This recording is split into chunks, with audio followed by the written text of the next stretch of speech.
কিরে মোটা কোন যাচ্ছিস? মোটা এ মোটা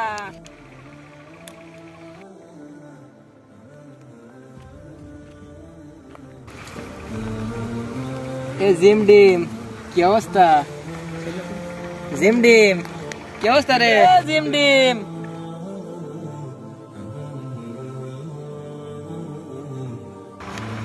ভাই বিষ্ণুদান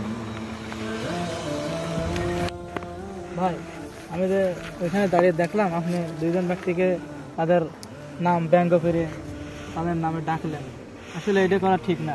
সূরা হুজরাতের 11 নম্বর আয়াতে মহান আল্লাহ তাআলা বলেছেন, তোমরা পরস্পরকে অশ্লীল নামে ডেকো না, তোমরা পরস্পরকে খারাপ নামে ডেকো না।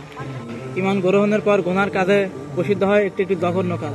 যারা ঈমান গ্রহণের পরও এই কাজ পরিত্যাগ করলো না তারাই জালেম। ভাই আমার তো অনেক বড় ভুল হয়েছে, খালি এখন কি উপায় আমার? ভাই আমি তো দেখলাম ওরা দুজন ওইখানে মন খারাপ করে বসে আছে। বলেন তাহলে আমরা দুজন একসাথে আপনি তার কাছ থেকে মাপ চাইনি, চলেন আসুন ভাই, আসুন আসুন আসুন। ওই দেখলাম এখানে বসে আছে। আসসালামু আলাইকুম।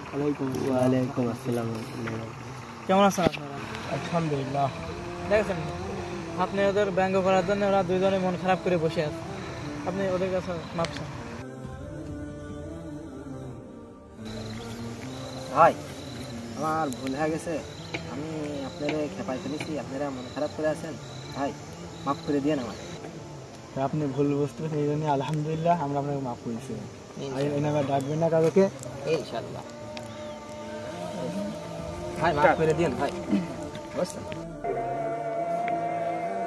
ভাই, আপনাকে অসংখ্য ধন্যবাদ। আপনার জন্য আমি এত বড় গুনার হাত থেকে বেঁচে গেলাম। আজান দিচ্ছে, তাহলে চলেন সবাই একসাথে নামাজটা পড়ে আসি। চলেন ভাই, চলেন চলেন চলেন নামাজটা আমরা আদায় করে আসি।